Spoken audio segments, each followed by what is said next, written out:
Begitu pintu terbuka, bau busuk yang mereka cium semakin menyengat, membuat mereka hampir tercekik. Mereka segera melangkah masuk, memeriksa setiap sudut rumah yang kini tampak sangat gelap dan kotor. Ketika mereka menuju ruang tamu, bau busuk itu semakin kuat dan hati mereka semakin cemas. "Ini bukan bau biasa," bisik Pak RW dengan suara gemetar. "Sepertinya ada sesuatu yang tak wajar di sini." Ketika mereka berusaha membukanya, Pak RT yang merasa sangat khawatir memutuskan untuk memaksa pintu itu terbuka dengan sekali dorong, dan mereka terkejut melihat apa yang ada di dalam.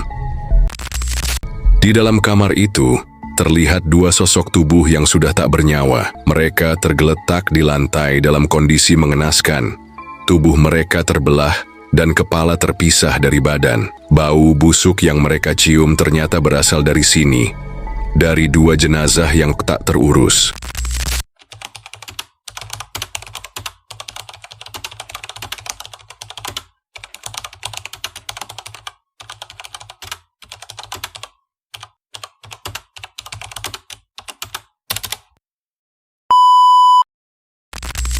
Pagi itu, langit Nganjuk terlihat cerah meski hujan semalam, menyisakan kabut tipis di sekitar pegunungan.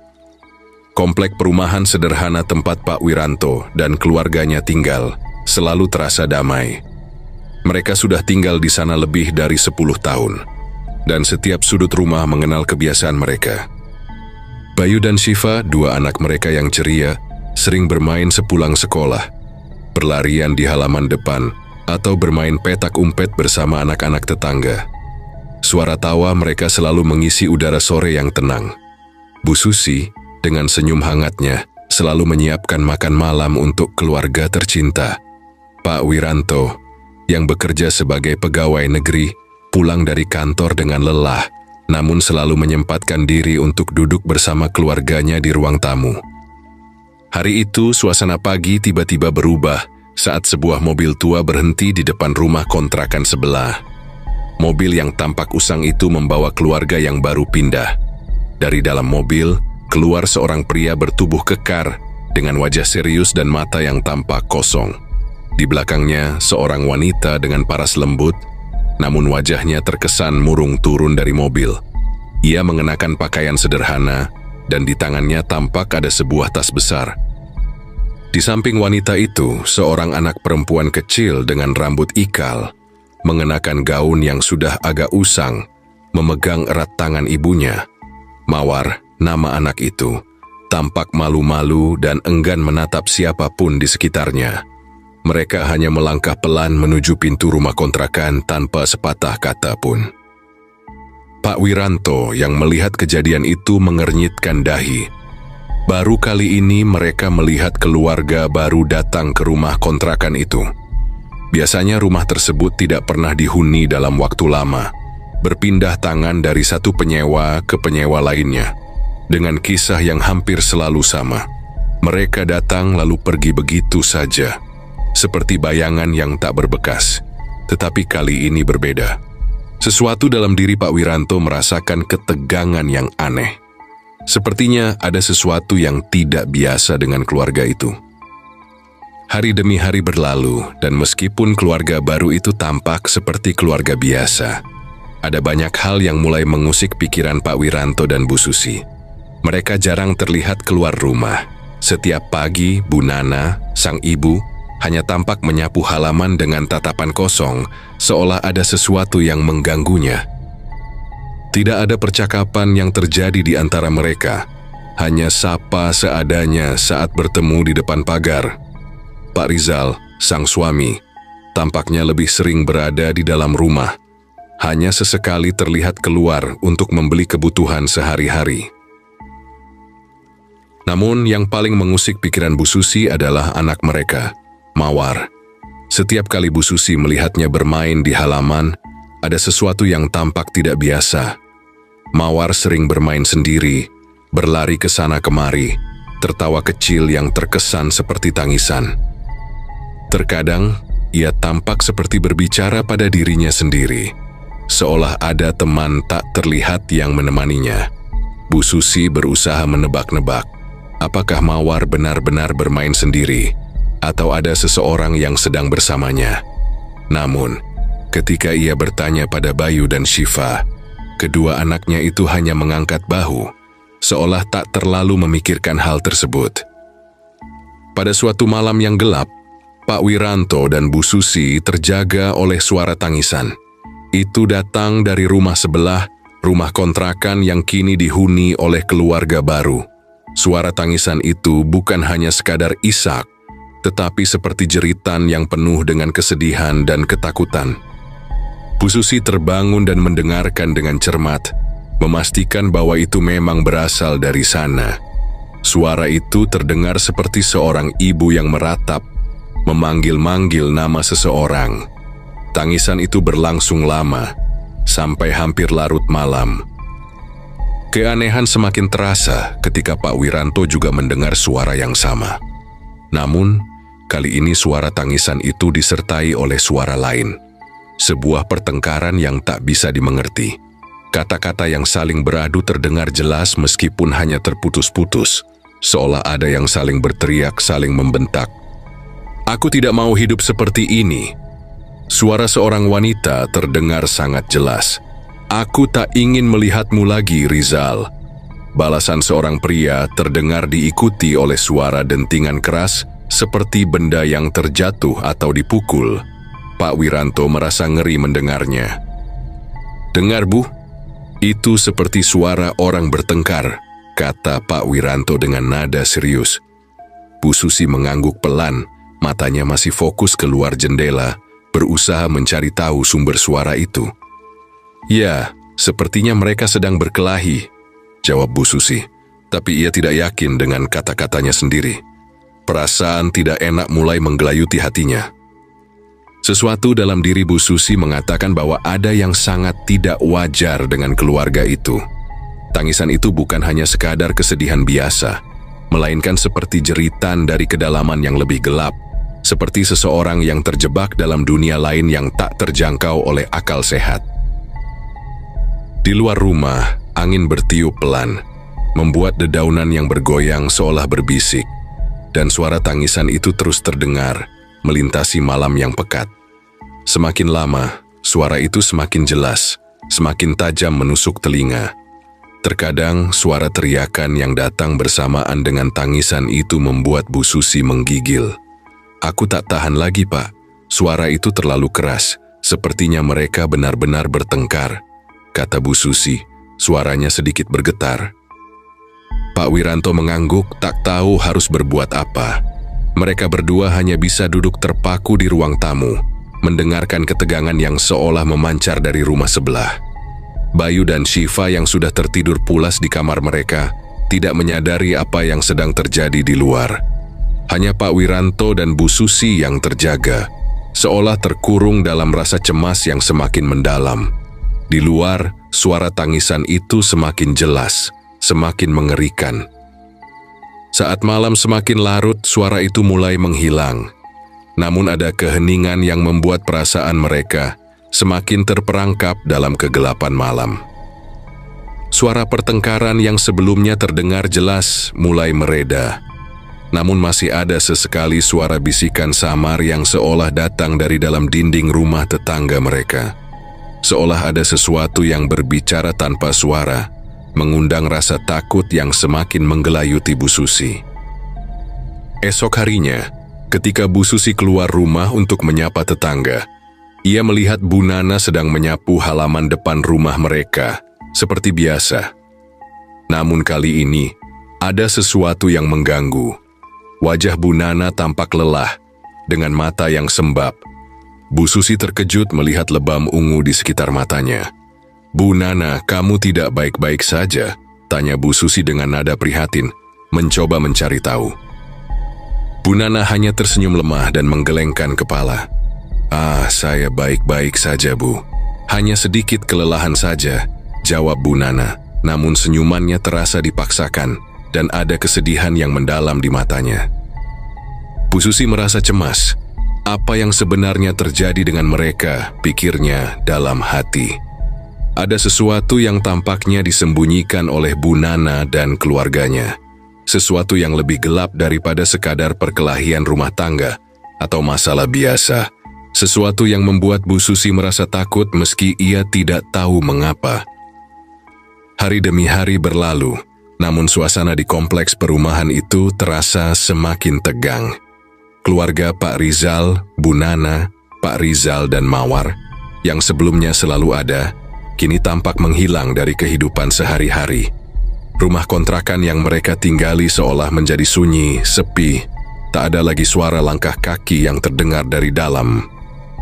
Sejak malam-malam penuh tangisan dan pertengkaran yang mengguncang ketenangan Pak Wiranto dan Bu Susi, keluarga itu seakan lenyap dalam kabut yang melingkupi perumahan itu. Setiap kali Pak Wiranto dan Bu Susi berusaha mengintip dari jendela rumah mereka, mereka hanya melihat rumah itu tertutup rapat. Tidak ada lagi Bayu atau Syifa yang bermain bersama Mawar di halaman depan. Tidak ada lagi Bu Nana yang terlihat menyapu halaman seperti biasa. Bahkan Pak Rizal yang biasanya keluar untuk membeli kebutuhan sehari-hari tak pernah lagi tampak. Hal itu semakin mengusik pikiran Bu Susi. Suara tangisan yang mereka dengar di malam hari pun semakin intens, lebih keras, dan semakin tak terkontrol. Kadang-kadang suara tangisan itu bercampur dengan suara jeritan penuh kesakitan, seakan ada seseorang yang merasakan penderitaan yang tak terucapkan.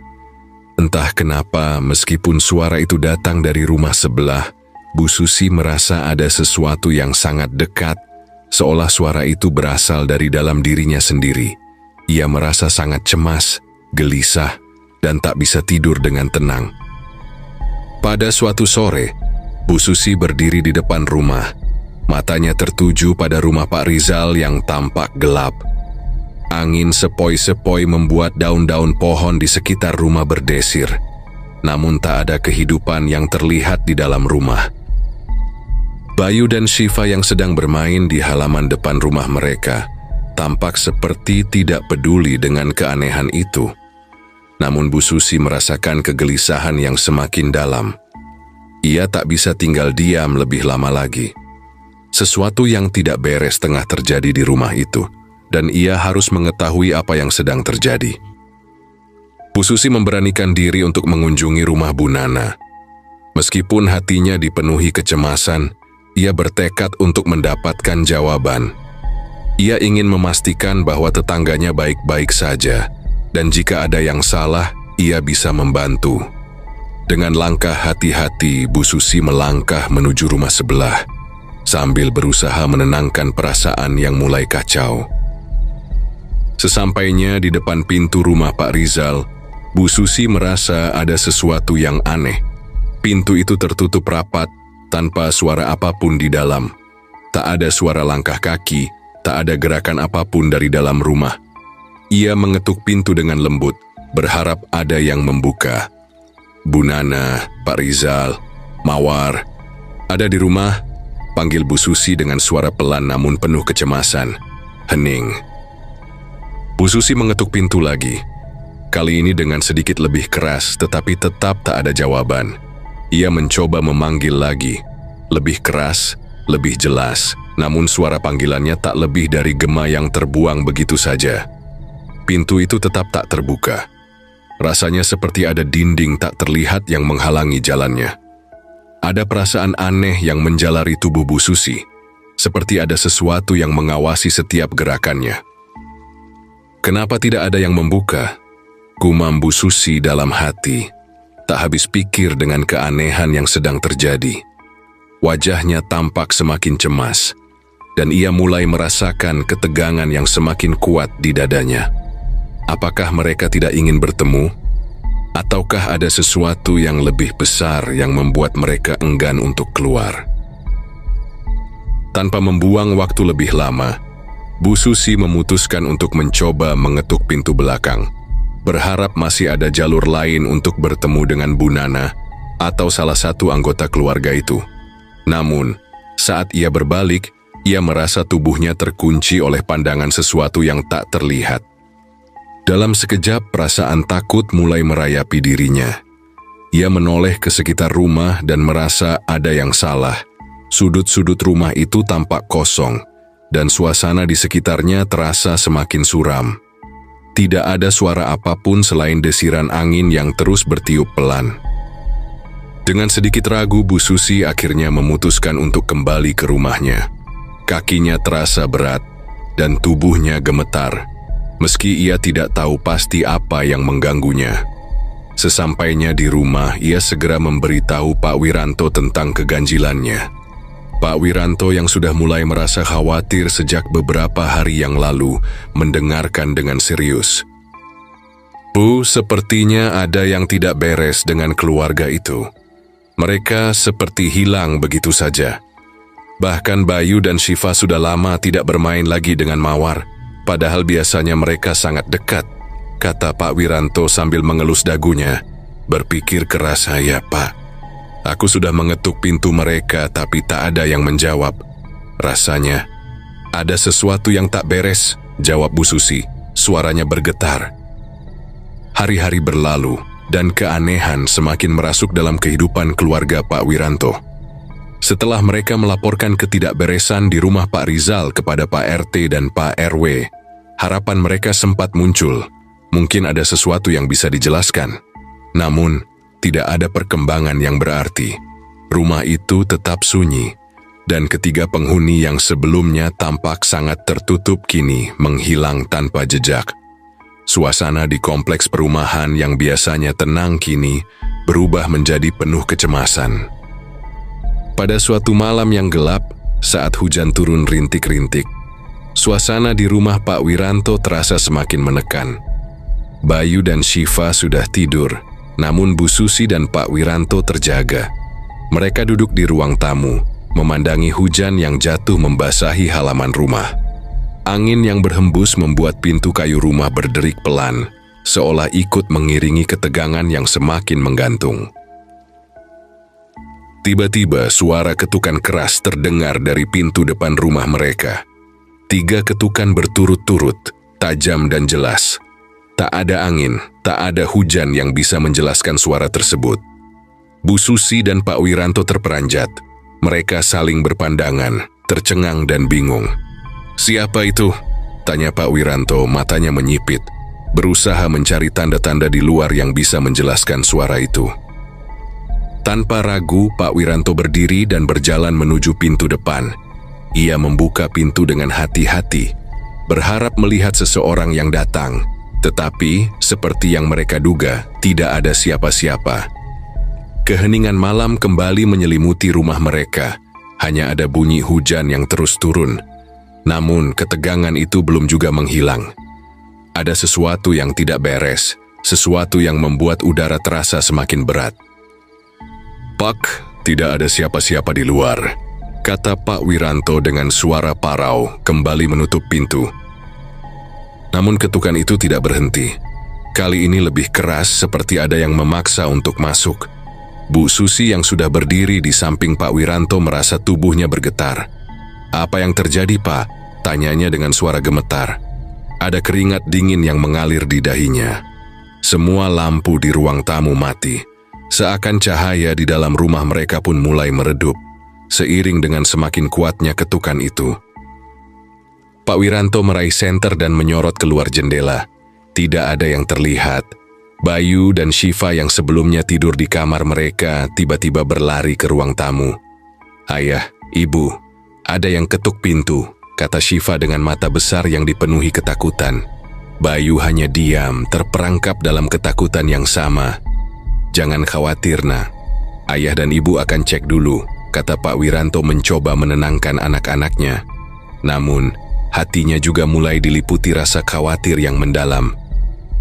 Pak Wiranto membuka pintu lagi, kali ini lebih cepat, seakan ia tidak bisa menunggu lebih lama.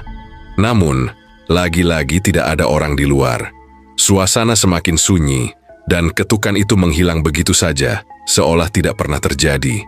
Tetapi, ada sesuatu yang menggelayuti pikiran Pak Wiranto. Ia merasa ada yang mengawasi mereka, sesuatu yang tak tampak dengan mata biasa. Ketakutan itu merayapi tubuhnya, perlahan namun pasti. Pagi itu, seperti pagi-pagi lainnya, Pak Wiranto bangun lebih awal. Suasana perumahan yang sunyi hanya dihiasi oleh suara burung yang bersiul dan angin yang menyapa daun-daun di halaman. Namun ada sesuatu yang berbeda, sesuatu yang mengganggu indera penciumannya sejak ia membuka pintu depan rumah. Awalnya bau itu samar, namun semakin lama semakin kuat. Pak Wiranto mencoba mengabaikannya, berusaha meyakinkan dirinya bahwa itu hanya bau biasa. Mungkin bau bangkai tikus yang sudah membusuk di balik dinding rumah. Ia menghela napas dan melangkah keluar, berpikir itu hanya angin yang membawa bau tak sedap dari tempat lain. Namun bau itu semakin tajam dan menyengat menembus hidungnya. Tak seperti bau bangkai tikus yang biasa ia kenali. Bau ini terasa lebih berat, lebih busuk, seperti sesuatu yang jauh lebih mengerikan. Dengan langkah hati-hati, Pak Wiranto melangkah ke halaman belakang rumah tetangga, berharap dapat menemukan sumber bau yang mengganggu itu. Saat ia mendekat ke pagar pembatas yang memisahkan rumah mereka dengan rumah Pak Rizal, bau itu semakin tajam. Tak hanya menyengat, bau tersebut membawa rasa mual yang menggelitik tenggorokan, seolah ada sesuatu yang menghalangi napasnya. Matanya yang sudah mengerut mencoba melihat lebih jelas di balik pagar yang terbuat dari kayu lapuk. Matanya yang sudah mengerut mencoba melihat lebih jelas di balik pagar yang terbuat dari kayu lapuk. Di sana, semuanya tampak normal. Hanya beberapa tanaman hias yang menggantung di pagar dan jalan setapak yang basah oleh embun pagi. Tapi bau itu tidak bisa dijelaskan. Itu seperti bau sesuatu yang sudah lama terpendam, terperangkap dalam gelap. Pak Wiranto yang semakin cemas berbalik dan berlari menuju rumahnya. Ia merasa ada sesuatu yang salah. Bau itu terlalu aneh dan mengerikan untuk dianggap sepele. Bahkan jantungnya berdetak lebih cepat. Ia memanggil Bu Susi yang sedang menyiapkan sarapan di dapur, dengan wajah yang nampak lebih pucat dari biasanya. "Bu, ada yang tidak beres dengan rumah sebelah," ujar Pak Wiranto, suaranya terdengar lebih tegang dari biasanya. "Ada apa, Pak? Bau apa itu?" tanya Bu Susi, yang langsung merasa cemas begitu mendengar nada suara suaminya. "Bau busuk. Sangat menyengat, Bu. Aku sudah periksa ke halaman belakang rumah mereka. Itu bau seperti sesuatu yang sudah lama terpendam. Aku tidak tahu pasti, tapi sepertinya itu bukan bau bangkai tikus. Ini lebih mengerikan." Bu Susi yang mulai merasa ketakutan, berlari keluar rumah bersama Pak Wiranto. Mereka berdiri di depan pagar, menghirup udara pagi yang kini dipenuhi bau busuk itu. Pak Wiranto menatap rumah Pak Rizal dengan rasa takut yang semakin menggelayuti dirinya. Ada ketidakberesan yang jelas di rumah itu, sesuatu yang tidak bisa mereka lihat dengan jelas, tetapi bisa mereka rasakan. Setelah beberapa saat, Pak Wiranto memutuskan untuk segera melaporkan kejadian itu kepada Pak RT dan Pak RW. Ia tak bisa lagi membiarkan ketidakpastian ini berlarut-larut. Dengan wajah yang penuh kecemasan, ia menghubungi keduanya melalui telepon dan memberitahukan tentang bau busuk yang semakin menyengat. Tak menunggu lama, mereka berdua sepakat untuk segera mengunjungi rumah Pak Rizal. Sementara itu, di dalam rumah Pak Wiranto, Bayu dan Syifa yang mendengar percakapan orang tuanya menjadi semakin takut. Mereka merasa ada sesuatu yang janggal, sesuatu yang tidak bisa dijelaskan dengan kata-kata. Sejak malam itu, mereka tidak bisa tidur nyenyak, selalu terbangun mendengar suara-suara aneh dan merasakan kehadiran yang tak tampak. Bayu bahkan sering melihat bayangan mawar yang tiba-tiba muncul di luar jendela, meski ia tahu mawar sudah jarang bermain di sekitar mereka. Pukul 9 pagi, Pak Wiranto, Bu Susi, Pak RT, dan Pak RW tiba di depan rumah Pak Rizal. Semua merasa tegang, seperti ada sesuatu yang menanti untuk diungkap. Mereka berdiri di depan pintu rumah yang tertutup rapat. Suara ketukan mereka bergema di sepanjang jalan perumahan yang sunyi. Namun seperti biasa, tidak ada jawaban dari dalam. "Coba kita cek dari belakang," kata Pak RT yang merasa bahwa mereka tidak bisa lagi menunggu. Pak RW yang lebih tua mengangguk setuju, dan mereka semua berjalan menuju pagar belakang. Mereka membuka pintu samping rumah, dan bau busuk itu semakin menyengat. Bu Susi menutup hidungnya dengan sapu tangan, mencoba menahan diri untuk tidak muntah.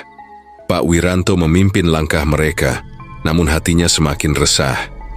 Saat mereka mendekati pintu belakang rumah, Pak RT menekan tombol bel beberapa kali, berharap bisa mendengar suara dari dalam rumah.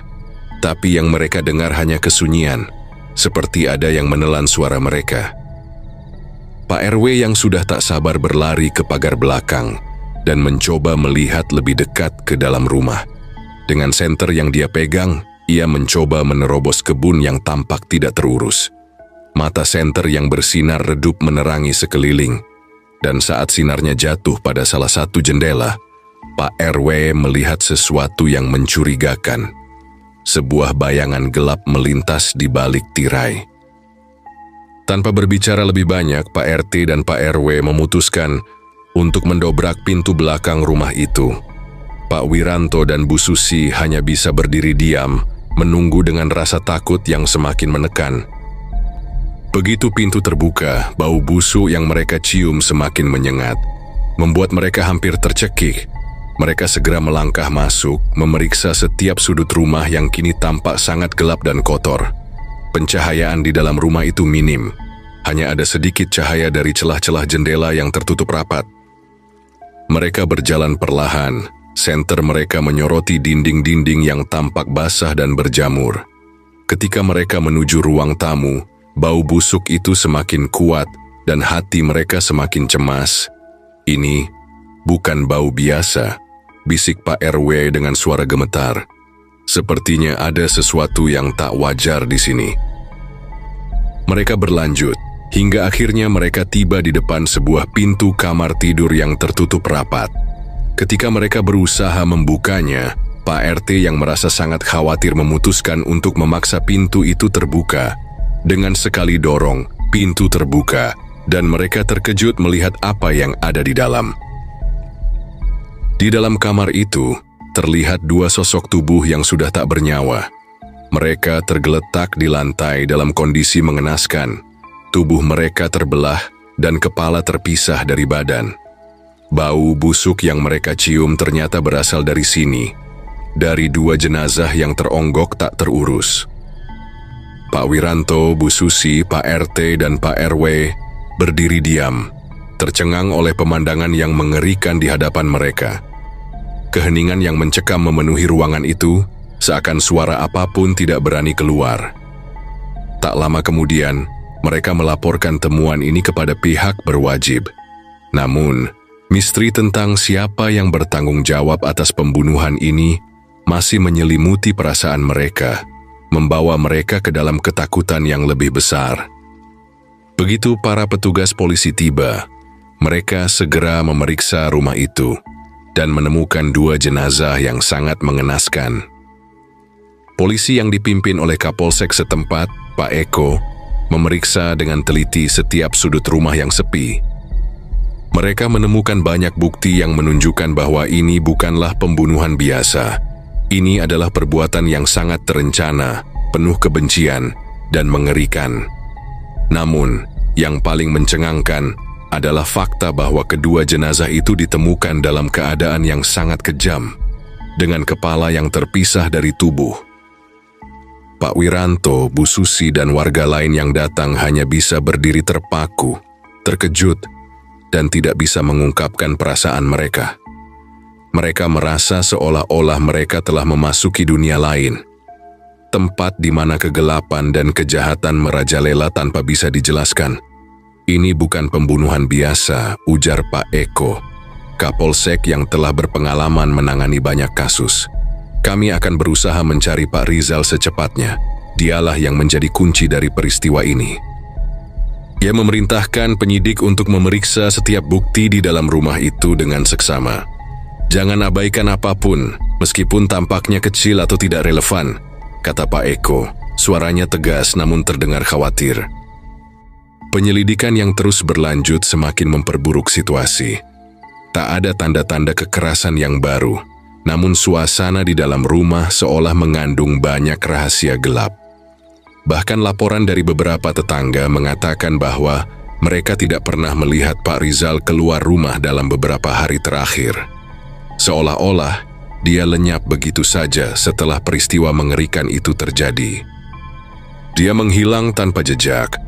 Tidak ada yang tahu kemana dia pergi, ujar salah seorang penyidik kepada Pak Eko. Pernahkah Anda mendengar tentang orang yang bisa menghilang tanpa meninggalkan jejak sama sekali? Pak Eko menggelengkan kepalanya. Tidak ada yang bisa menghilang begitu saja. Pasti ada jejak yang tertinggal. Kita hanya perlu lebih teliti lagi. Warga yang sebelumnya sudah cemas kini semakin bingung dan takut. Mereka tak tahu kemana harus mencari dan apa yang sebenarnya terjadi dengan Pak Rizal. Ketegangan di perumahan itu semakin terasa dan tidak ada yang bisa menjelaskan dengan pasti apa yang sedang terjadi. Apakah ini sebuah pembunuhan yang direncanakan? Atau ada hal lain yang lebih gelap dan tak terungkap di balik semuanya? Keesokan harinya, polisi menghubungi Pak Gandhi, pemilik rumah kontrakan tempat keluarga Pak Rizal tinggal. Mereka berharap bisa mendapatkan informasi lebih lanjut tentang kehidupan Pak Rizal dan istrinya.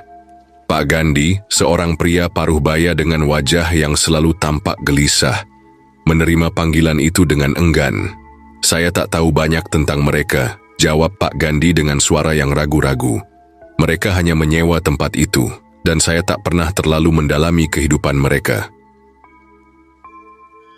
Minggu yang penuh ketegangan akhirnya mencapai klimaksnya ketika mayat Pak Rizal ditemukan mengapung di sebuah sungai yang terletak tidak jauh dari perumahan. Warga yang awalnya tak tahu kemana dia pergi, kini dikejutkan dengan penemuan tubuhnya yang terdampar di air. Pak Wiranto dan Bu Susi, yang sudah dilanda kecemasan dan ketakutan selama seminggu terakhir, terdiam di depan rumah mereka ketika mendengar kabar itu. Pagi itu, saat suasana masih berkabut, beberapa warga yang sedang melintasi jembatan kecil di pinggir sungai melihat tubuh tak bernyawa mengapung di permukaan air yang keruh. Tanpa pikir panjang, mereka langsung melaporkan penemuan itu ke polisi. Tim forensik segera diterjunkan untuk memeriksa tubuh yang ditemukan. Hasil awal pemeriksaan menunjukkan bahwa tubuh Pak Rizal tampaknya sudah terendam beberapa hari, dengan kondisi yang memprihatinkan. Meski begitu, masih ada kejanggalan yang sulit dipahami. Pak Eko, Kapolsek yang memimpin penyelidikan, segera mendatangi tempat kejadian. Wajahnya yang biasanya tegas kini tampak lebih cemas. Ia memeriksa tubuh Pak Rizal dengan hati-hati, mencoba mencari petunjuk lebih lanjut. Tidak ada tanda-tanda luka yang jelas, ujar Pak Eko, sambil melihat tubuh yang sudah membengkak. Namun, ada sesuatu yang aneh dengan ekspresi wajahnya.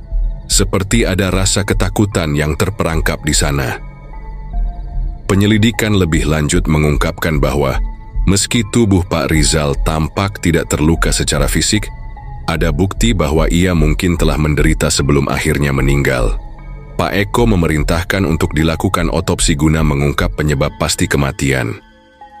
Namun, meskipun hasil otopsi menunjukkan tidak adanya tanda-tanda kekerasan fisik, ada satu temuan yang mencengangkan. Di dalam perut Pak Rizal ditemukan benda-benda aneh, seperti potongan kain hitam dan benda-benda kecil yang seolah sengaja diselipkan. Itu adalah benda-benda yang sering dikaitkan dengan ritual pesugihan, sebuah praktik gelap yang bisa memberikan kekayaan dengan harga yang sangat tinggi. Kita mulai mengerti, kata Pak Eko, sambil memandangi benda-benda tersebut dengan wajah penuh kekhawatiran. Pak Rizal jelas terlibat dalam sesuatu yang lebih besar dari yang kita bayangkan. Pada malam itu, setelah penemuan tubuh Pak Rizal, sebuah perasaan tidak nyaman mulai menguasai perumahan tersebut.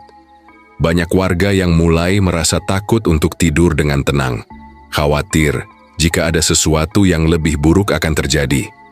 Ketegangan semakin terasa dan rasa penasaran semakin mendalam. Meskipun tidak ada yang benar-benar ingin tahu apa yang tersembunyi di balik semua ini. Di sisi lain, Pak Eko terus melanjutkan penyelidikan, mencoba menghubungkan semua titik yang tampaknya tersebar. Ia mulai mencurigai bahwa semua ini adalah bagian dari suatu konspirasi gelap yang melibatkan orang-orang yang sudah terjerat dalam praktik pesugihan. Meski sulit untuk percaya, Pak Eko merasa bahwa ada sesuatu yang lebih dari sekadar pembunuhan biasa.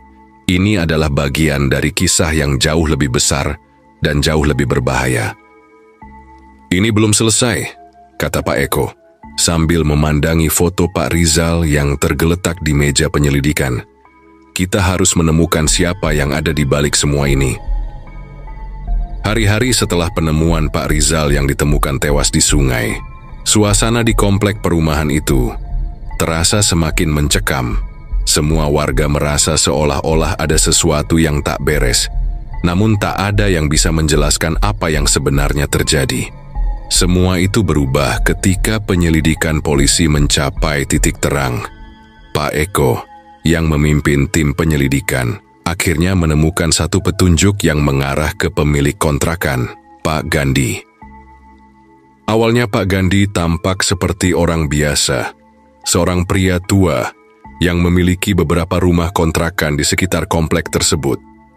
Namun setelah pemeriksaan lebih dalam, polisi menemukan sejumlah bukti yang mengejutkan tentang dirinya. Ada catatan keuangan yang mencurigakan, transaksi yang tidak wajar, dan yang paling penting, hubungan gelap dengan seorang dukun yang dikenal di kalangan warga sebagai ahli dalam pesugihan. Pak Gandhi ternyata bukanlah pemilik rumah kontrakan yang hanya ingin mencari keuntungan dari menyewakan properti.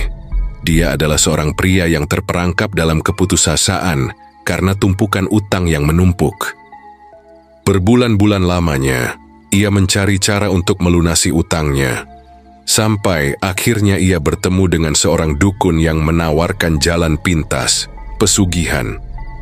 Dukun tersebut berjanji bahwa kekayaan akan datang dengan cepat, namun hanya jika Pak Gandhi bersedia melakukan pengorbanan besar. Dan pengorbanan itu adalah nyawa manusia. Sambil merinding, Pak Eko dan timnya menganalisa bukti-bukti yang ditemukan. Pak Gandhi telah memilih untuk mengorbankan orang-orang yang menyewa rumah kontrakannya. Pak Rizal, Bu Nana, dan Mawar hanyalah beberapa dari korban yang terjerat dalam jaringannya. Mereka semua datang ke rumah kontrakan tanpa tahu bahwa mereka akan menjadi bagian dari ritual gelap yang tak bisa dibatalkan.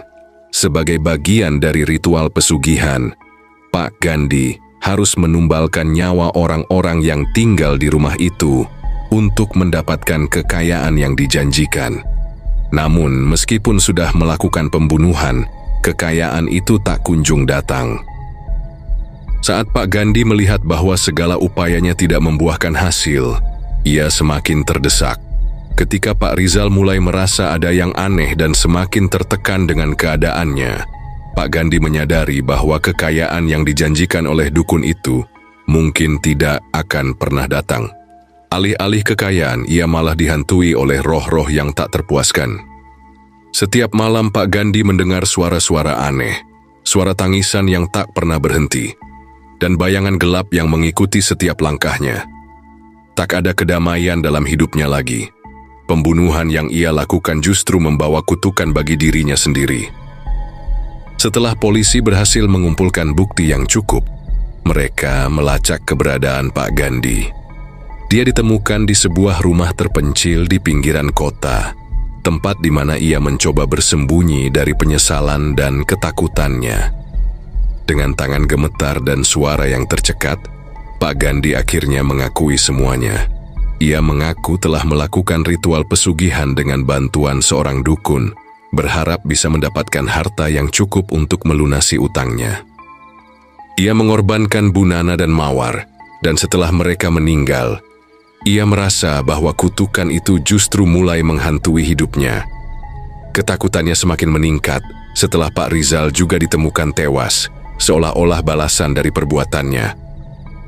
Pak Gandhi menyesali perbuatannya, namun penyesalan itu sudah terlambat. Hukum tak bisa mengabaikan apa yang telah dilakukannya.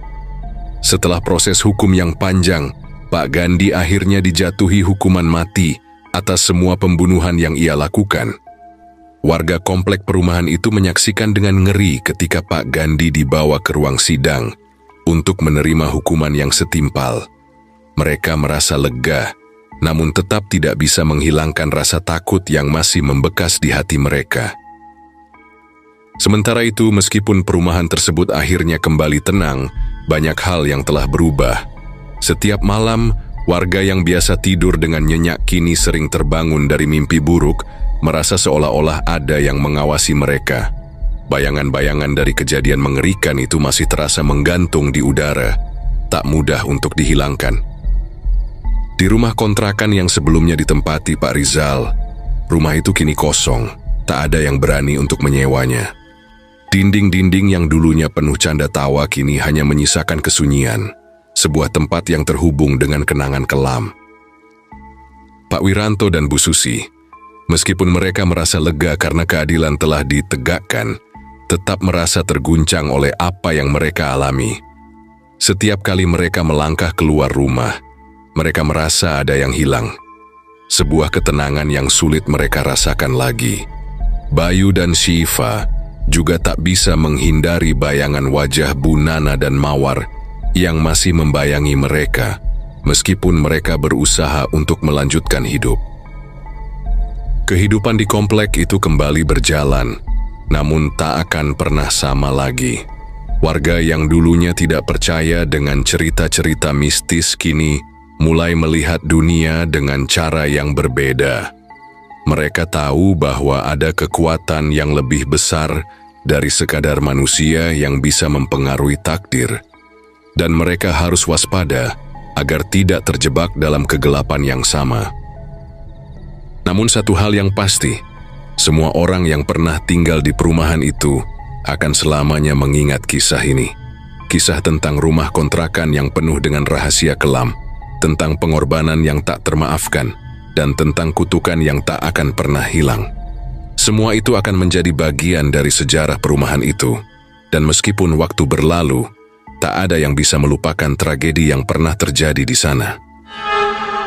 Demikianlah cerita horor pada video kali ini. Terima kasih sudah menonton video ini. Jangan lupa untuk like, komen, dan subscribe, serta nyalakan juga notifikasinya agar tidak ketinggalan untuk video-video selanjutnya.